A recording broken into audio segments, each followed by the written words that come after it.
Na última semana, os mercados se animam com a reunião do G20.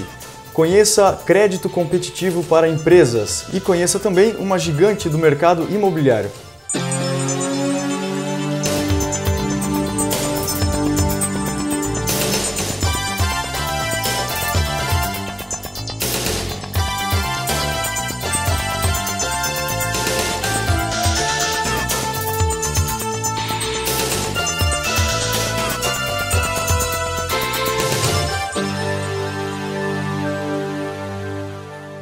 Boa noite. Os mercados se animam com a reunião do G20. Júnior, como é que foi o movimento da última semana dos mercados financeiros? Por incrível que pareça, os mercados fecharam em alta nas últimas 3 semanas na Europa. E essa última semana fechou em alta com a expectativa da reunião do G20, que vai acontecer na sexta-feira e no sábado, né? Certo. E isso trouxe um ânimo para os mercados. O ânimo só não foi maior porque algumas agências de classificação de risco, a Standard & Poor's e a Fitch, rebaixaram a Espanha, né? Para o rating, o risco, a relação de risco da Espanha. Alguns bancos também foram rebaixados. Alguns bancos europeus, né, já vêm sendo rebaixados, mas começaram a rebaixar agora bancos da Espanha e também já estão se falando nos bancos da França. Então os mercados só não foi melhor os ganhos em função desses rebaixamentos, né? Durante a semana teve também a votação para aprovar o plano de estabilidade, né, financeira da Europa. Faltou só a Eslováquia dar o voto final e dar o aval, né? Dar o aval.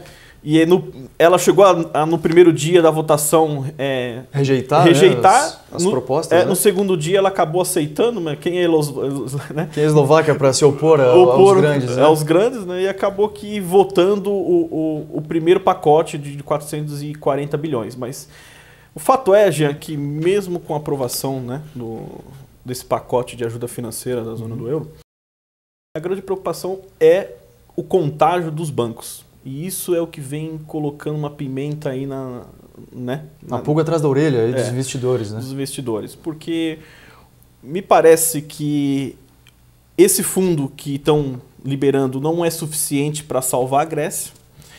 E um colapso ou um default da Grécia, o contágio nos bancos europeus, que são os grandes detentores da dívida grega, né? Então a gente está falando aí praticamente o Banco Central Europeu, os bancos privados investidores, que são os grandes detentores, um calote da Grécia, o contágio nos bancos é enorme. Então, a princípio estavam se falando que esses investidores, esses bancos, assumiriam um prejuízo de 20% a 30%, e fechou o mercado na sexta-feira, já estão se falando de 50% a 60% de prejuízo. Os bancos alemães, inclusive, têm expectativa já de alguma coisa em relação na casa de 60%. 60%. Né? Então é muita coisa. Para você ter uma ideia, os 3 principais bancos do Reino Unido, a relação deles, dívida PIB, é de 245%. Ou seja, alavancagem alta, né? Extremamente alta. Você pega os 3 maiores bancos da França, a alavancagem também é acima de 200%. A Alemanha também. Aí você pega, por exemplo, os Estados Unidos, que hoje os 3 maiores bancos têm 38% de dívida em relação à dívida PIB. Então você vê que em 2008 o Banco Central dos Estados Unidos, o Fed, acabou injetando dinheiro para que essa alavancagem diminuísse. E o que está acontecendo agora na Europa é a mesma coisa. Ou seja, o que a gente está percebendo no mercado, se não tiver uma ajuda do Banco Central Europeu e um ajuste mais severo, o que vai acontecer? O contágio nos bancos podem atingir principalmente os países como a Alemanha, como França, Itália, Espanha, e que aí o contágio é bem preocupante, né? Muito bem, Júnior. E para você que não entende muito bem a estrutura e a situação dessa crise, nós vamos passar agora um vídeo do YouTube produzido pela BBC Brasil que explana de forma prática. Acompanhe.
Bom, Jean, esse vídeo acaba explicando de forma, né, prática como realmente a capitalização dos bancos na Europa é fundamental para que não entre em colapso o sistema financeiro. Porque as crises normalmente elas vêm de desemprego, uma recessão, né, acaba vindo desemprego, acaba baixando o preço dos ativos, baixando o preço de desvalorização da moeda, valoriza, ou melhor, o risco aumenta dos países, e aí o último estágio de uma recessão, de uma crise, a gente fala que é um colapso no sistema financeiro, e é o que a gente está vendo. Ainda bem que o Brasil está preparado para um cenário pessimista, caso venha a ocorrer alguma coisa, né? Principalmente. E acompanhe no próximo bloco alternativas de crédito barato para empresários.